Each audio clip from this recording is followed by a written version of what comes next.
The Climate Project, your role, your impact, is brought to you by National Grid. Feeling the effects of climate change in New England. The growing season for all of these common allergens is actually lengthening. From your health to your carbon footprint. It's like people are eating cheap food at the cost of the environment. The effects of our transportation choices and how we farm our land. You need to be sustainable. It just drops right off here, so the water must have come crashing through. In our next half hour, our team of meteorologists explores what community activists are doing and how you can take action in The Climate Project. Your role, your impact.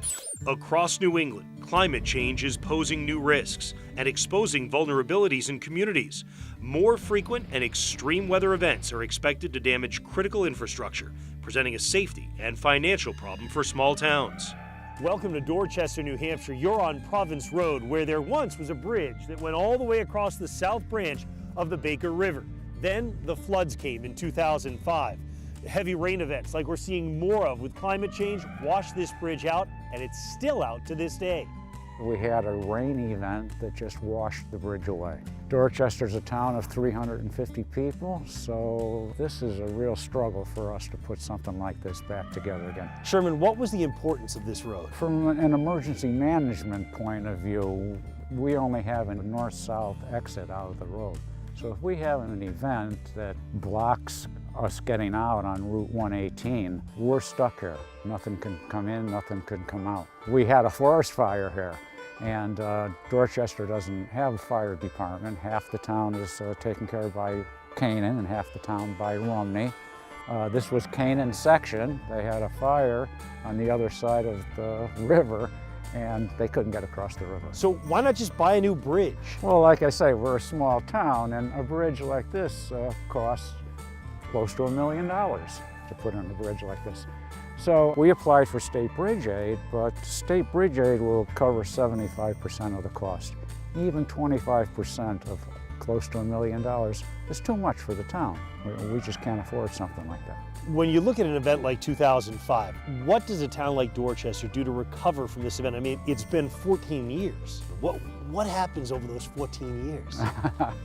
Well, nothing really happens. You have select boards in town, and selectmen come and selectmen go, and we don't have like a town administrator who works full-time, so people start it, but it just flounders after a while. Nobody picks it up, and before you know it, 14 years have gone by.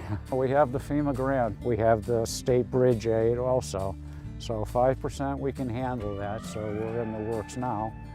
We've had all the engineering tests, the hydraulics have been done, and they're in the design phase of the bridge now, so we're moving forward. Incredible to think about the power of nature when the water was rushing down here. I mean, that's the road surface up there, pieces of road still left behind. Heavy rain events become more frequent with climate change. We'll see more scenes like this, there's no question. Dorchester, New Hampshire, a good example of a town that realizes there's a big hole to dig out of with climate change. Sherman, tell me what we're looking at here. Well, we're looking at a big washout. This is rainwater that came off the hill in a number of different directions, but the force of the water carries debris with it and large rocks, and eventually it clogged up one of the culverts up there, and once the culvert is compromised, the water comes over the culvert, onto the road, and off it goes to the races. This just happened year before last. This is the storm of October 2017. So it was a straight up rainstorm, just heavy rains that came down, and was there anything that stood out about it? Did you have other areas of flooding in town, or was this the only area that flooded out? Oh no, we had a lot of washouts. This, of course, is the largest one. What stands out to me is that some of this flooding event that we see, the 2005 event, the event that we had this past year, that this doesn't come from a hurricane. This doesn't come from a tropical storm. This isn't Vermont got hit hard in Irene. This is just kind of regular rain events. I mean, are you concerned about Dorchester being vulnerable to more of these rain events? Oh yeah, sure. And we're in the hills here, so the water runs right through us, and yeah. we're looking to see more of these. While many inland communities deal with the threat of intense flooding, urban areas in particular grapple with intense heat and its impact on human health. Researchers expect heat stress to increase in the years ahead because of urbanization, an aging population, and global warming. I've been working with air pollution and how it affects public health in the US and in South America. The biggest pollutant we have is PM 2.5, fine particles. They penetrate deep into the lungs and they cause several adverse health effects. For example, cardiovascular disease. Those are the most studied ones, but also different types of cancer, diabetes, mental health. These tiny particles are emitted mainly from combustion of fossil fuels. So any car emits these pollutants, any industry emits these pollutants, but this can also be resuspended dust. This can be even biogenic sources, which means from biological sources like trees, like pollen, which are also being affected by climate change. Air conditioning can be a temporal solution for warming temperatures, but unfortunately not everyone has air conditioning at home. Even if some people can have air conditioning throughout the summer and be protected, like shielded from these higher temperatures, not everyone has access to this. So it becomes an inequity problem here. People of lower income, people who are in poverty, maybe even those in low-income communities and lower levels of education, they may live in areas where the buildings are older. How do we supplement the lack of air conditioning for people who are disadvantaged economically? A good way to get around that issue of inequity that not everyone has access to air conditioning is cooling centers in communities, in urban centers specifically, where more people live. These cooling centers can be permanent structures or temporary structures during the summer where people can come together if they don't have air conditioning at home. People who are skeptical about climate change in general, I mean, we live in a cold climate. What do you say to that? How do we get around that issue? I think we very often forget that we're talking about global climate change, not about a specific city or a specific country. And I think it is very easy to forget that there is a lot more people than just us here right now. And there are many countries that are already facing weather extreme events. It's not only about droughts and flooding, but also the typhoons and the hurricanes all around the world.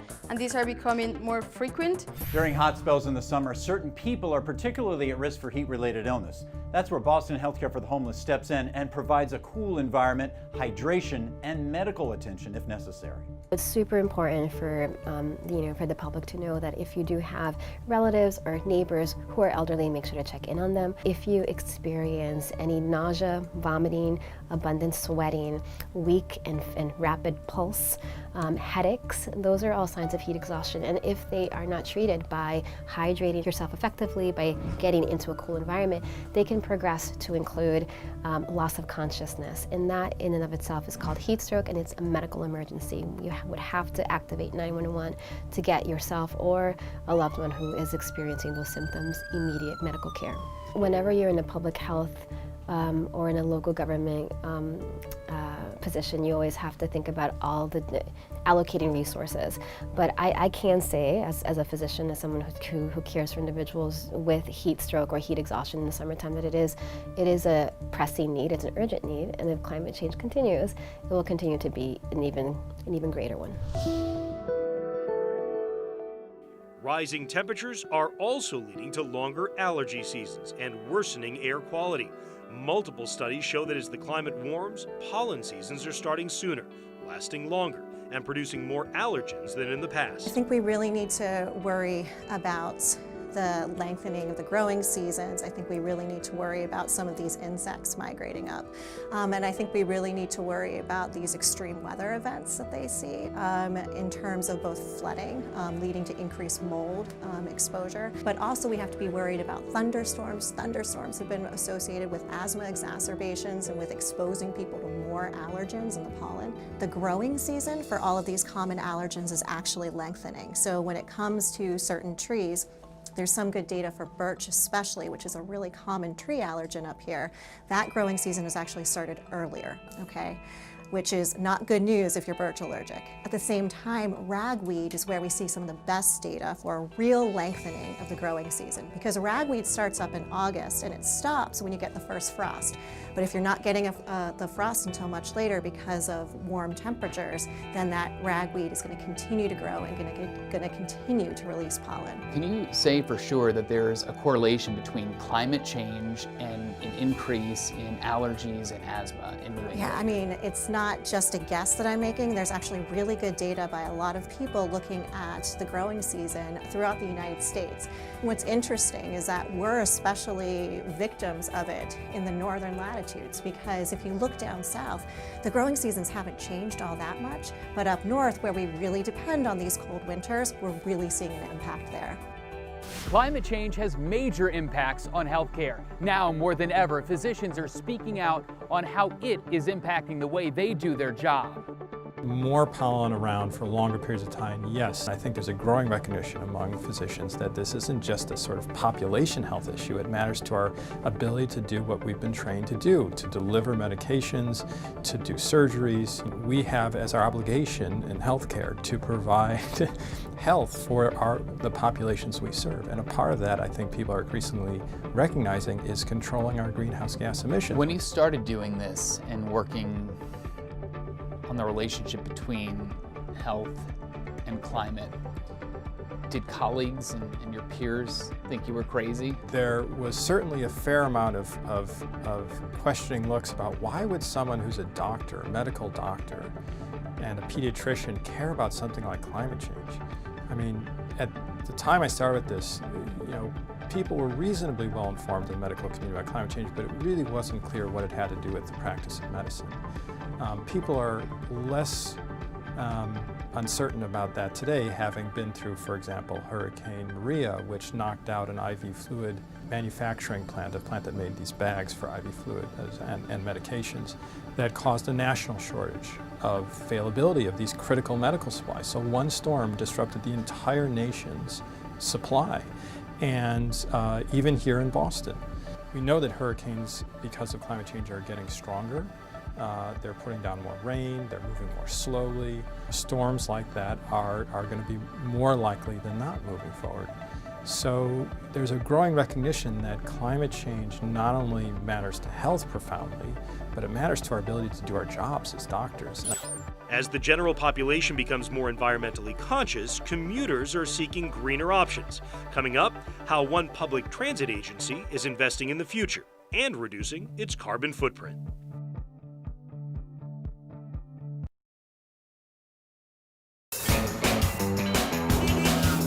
Each day, more than 3 million people in Massachusetts commute to workplaces, the majority of them in cars.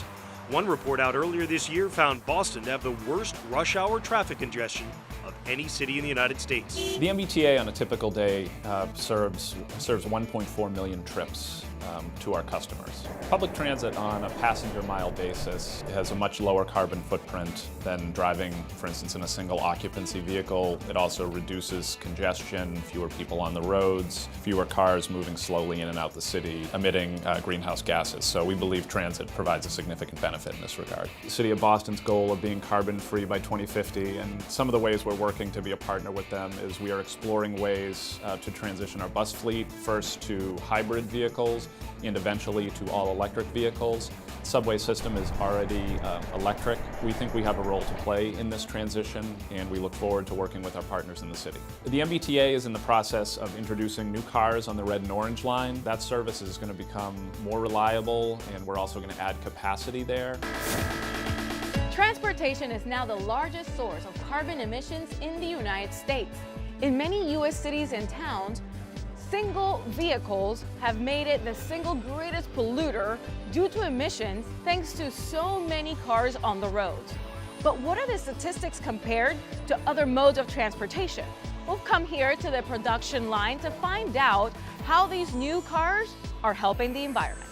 The new car will be powered by electrically instead of use the oil and the gas. So we believe, for the energy consumption, that'll be the best choice for the public. And how about the insulation for these new cars? Is it better? The old car was made 20 years ago, But right now, we use all the technology. In our assembly group, they use the latest installation procedure to make sure we provide the best quality car to the material as well as the public passenger. So how many people work on the assembly of these cars? So it's around the 60 or 70 people working for one car from step by step until the final assembly. And what stage are we in right now? So this is just the beginning of the assembly. So you see the workers here, they are just cutting the wiring. So next step, they will grab all the equipment here to install the equipment. I actually love the amount of space that's in here. It just makes it feel very roomy, very comfortable. The lighting just makes it feel like there's a lot of daylight. During the design stage, we try our best to make sure we can have more space for the passenger. We put all the control equipment behind the corner hatch and try to save the more space for the passenger for increased quality of the seating. So that's why we have the final product here. So we believe we can make the passenger or the public happy. Virtually every aspect of how we live, from mode of transportation to what we buy and eat, has an impact on the environment. One way some families are making a positive impact is by considering their food's carbon footprint. Globally, up to 1/3 of greenhouse gas emissions comes from our food, how it's produced, how it's transported. The big question when you come into a grocery store like this one, the one I shop in Boston, how do we choose our food more sustainably to cut down on the so-called climate cost of food? If we're going to talk about climate, we know that plant-based diets are the best thing you can do for the environment. Why? Because they require less fossil fuels to produce. Okay, not to mention, depending on if you're buying organic or not, fewer fertilizers, pesticides, and all that stuff. What we're going to be filling up our basket is mainly plants, because that's the best thing you can do for the environment. I happen to really, really like kale. This is massive. That's a lot of kale. That's a lot of kale.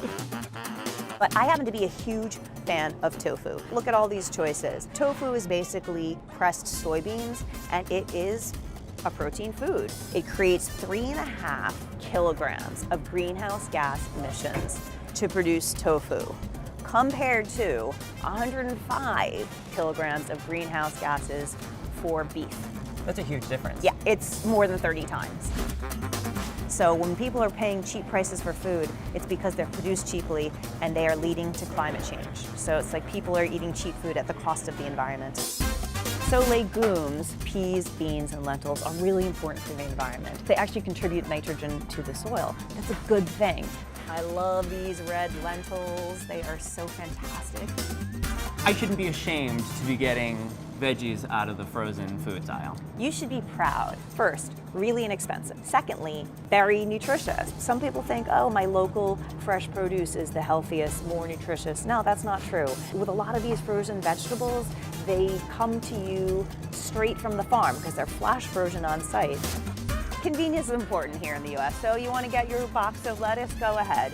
And hydroponics, no fertilizers, no pesticides. Right? That's huge. That means you're not dumping all of those chemicals into the environment. From the grocery store in Boston, where you can purchase fresh box farms, to here in Millis, where the produce is actually grown inside these enclosures. Year-round production. That's the first thing it offers. It doesn't matter what the weather is. We've basically removed weather from the equation. So it can be a snowy day, a rainy day, extremely cold, and we get production of the plants. And is this a somewhat new farming technique? Is it just expanding? Is it becoming more popular where people are more sensitive to where their food is coming from? It's new from the standpoint that it's what's called controlled environment agriculture, where every component, temperature, humidity, carbon dioxide levels, the nutrients dissolved in the water, it's all very tightly controlled. But it's not new from the standpoint of growing inside. For example, we've been growing in greenhouses for many hundreds of years now. So it's the combination of those two, and what's really made it possible is the emergence of LED lighting. That's the reason why you see those colors. And so you're not wasting energy producing wavelengths that the plant is not using. So there's a little bit of efficiency gain there. It's intensity and it's the coolness of those lights. So you can put a lot of light into a very small area and not have it overheat. Hydroponic growing is literally simply means the growth on water. So instead of soil, we pass water around the roots, and the nutrients for the plants are dissolved in the water. Every bit of the water that we use goes through the plant. This is called transpiration, plant transpiration, and that's how the mineral nutrients for the plants are pulled into the plant, is by this process of bringing water through the plant. Where do you see this sector of agriculture going? Is it going to continue to grow significantly? Is this just the beginning of maybe a real turning point in how we get our food? Yeah, our feeling is that it is a turning point. It's a very new industry, but there's a lot of technologies that are coming together. So it's going to be basically an enhanced quality of food, as well as just being able to be produced year-round. Still ahead, finding ways to conserve resources, the increasing popularity of sustainable gardening, and how you can get started when The Climate Project, Your Role, Your Impact continues. While climate change can seem like a daunting problem to take on, families across New England are seeking ways to mitigate its effects in both small and large ways. A recent study shows that 2/3 of Massachusetts residents are prepared to make big lifestyle changes to combat climate change. Today we're at Volante Farms to learn about sustainable farming and pick up a few useful tips on how to create your own garden. What does sustainable farming mean? So for us, as far as the greenhouse goes, we do many different things in here to be sustainable. First things foremost, we recycle the rainwater that falls from the sky. So we have a big 10,000-gallon rainwater collection tank out back. And then these benches that we're standing near right now are called flood benches. We are able to fill the benches so the tray fills up with water. The plant's roots are able to soak up the water from the roots, and then whatever water is not used gets recycled to the next bench that we're watering. Over the years, have you noticed any differences in how you've grown a garden here? Yeah, so especially in the greenhouse, we have introduced over the past few years biological controls, which are basically good bugs eating bad bugs. So you can see that as you walk around. In each hanging plant and in each tray, we have these little things called sachets, which are basically filled with good bugs and some food for them to eat in the meantime before they find the bad bugs to eat. How can someone start their own garden? Pick a nice sunny spot that gets plenty of sun. And then you're gonna wanna till your soil, mix it up, get some good air in there, and probably get your soil tested if you haven't before, just to make sure all your levels are good for what you want to be growing. And then select plants that you like to eat. I mean, it's simple, right? If you like lettuce, plant some lettuce. If you don't like eggplant, don't plant eggplant. What we're doing today is going to be the easiest way to get into gardening if you haven't already. And we're gonna be planting patio tomatoes. Okay, so how do we plant them? All right, so this is one of our plug trays. This is kind of how we start a lot of our plants here. So you just dig a little hole in this 4-inch pot, and you plug it right in, and you cover it up. And it doesn't matter. I can't screw it up. It's perfect. Oh, they smell so good. They do. It smells like summer, doesn't it?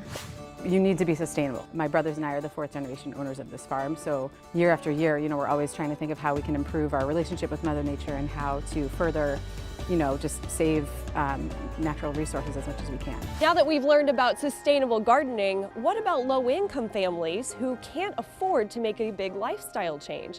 What resources are available to them? We head to the Urban Farming Institute to find out. On a couple of these plants, some life's still there.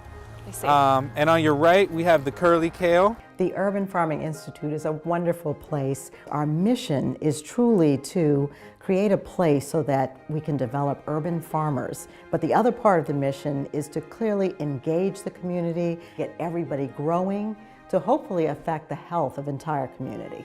So the kale right there, that's still alive? Where you can still see some green, those leaves are still alive, and they're actually just beginning to come back to life. And actually over the next couple of weeks, those will continue to grow and they'll give you a little harvest. It's important to get the community involved because, number one, our grandparents and our great-grandparents actually farmed. Everybody was growing food. Everybody was farming at one point. That's how you lived, that's how you ate.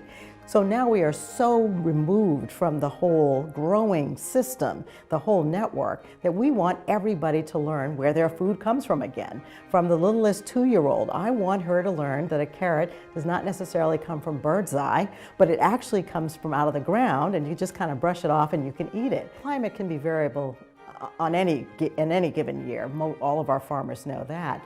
But for example, we will have swings. About 2 years ago, it was just really, we kept waiting for the heat to come for our tomatoes. And sure enough, the heat came, and all of the tomatoes were ripe all at once. So there's all kinds of things that can happen, and climate change will only exacerbate those, I feel, as we go on. We're growing food, but we don't just grow food, we grow people as well.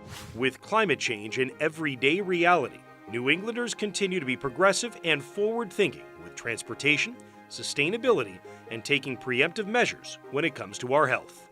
Buying things like lentils, other beans, peas, wonderful, wonderful legumes are going to help cut our carbon footprint. And also, they're not creating methane. We have to remember that it's not about just us or them, it's about us as humans together, and it's also not even just about humans, it's about the ecological consequences, the wildlife, the oceans, the glaciers in the poles.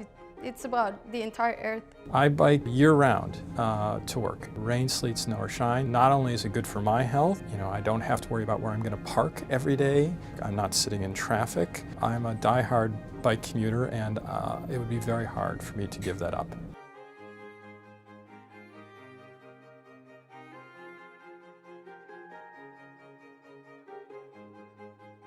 The Climate Project, Your Role, Your Impact, is brought to you by National Grid.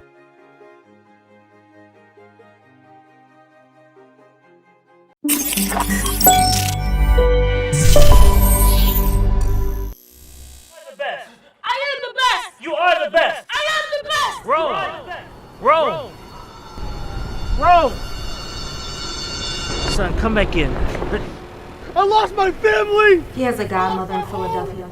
They're sending me away! His only other relative. And what are you doing about it? Nothing! We have no choice but to follow protocol. There's no way around it.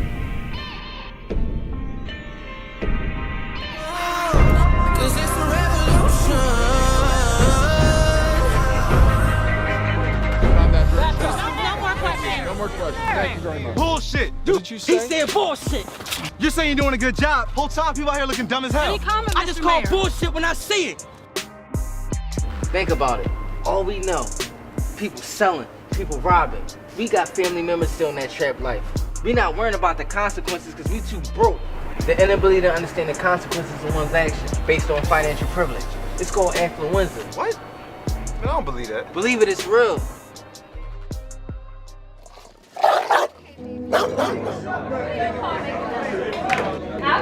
Treat us how you treat your mom. I'm going to sleep. Far from campus, ain't you? Came to see me. Say his name. Say his name. Came to see Jared. Go home, Philly. So you don't love me anymore? I love you.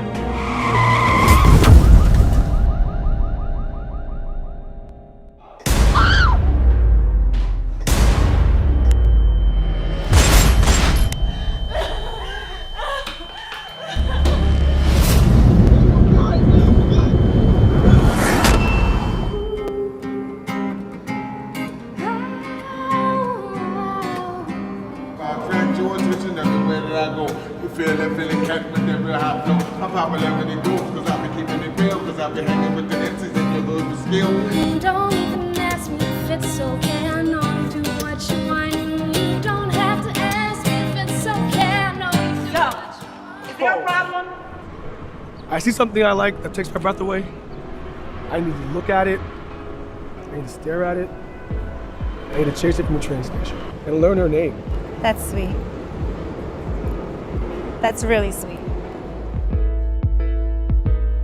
This is my first year as a professor, and I want you to develop a deeper understanding of your inner self, your connection to others. Maybe you'll discover your passion. I want you to rely on your group as a crutch. I want you to reach to them and to discover and explore ideas and emotions you never could on your own. I'm a cutter.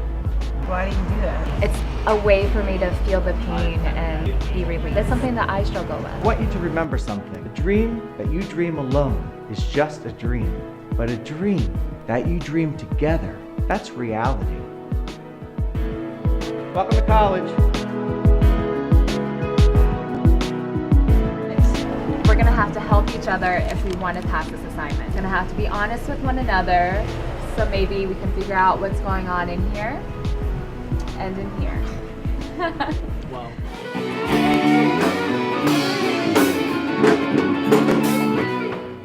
You guys got your big houses, white picket fence. I have a white picket fence. I don't even know what that is. I guess this is our home. Yeah, this could be our home.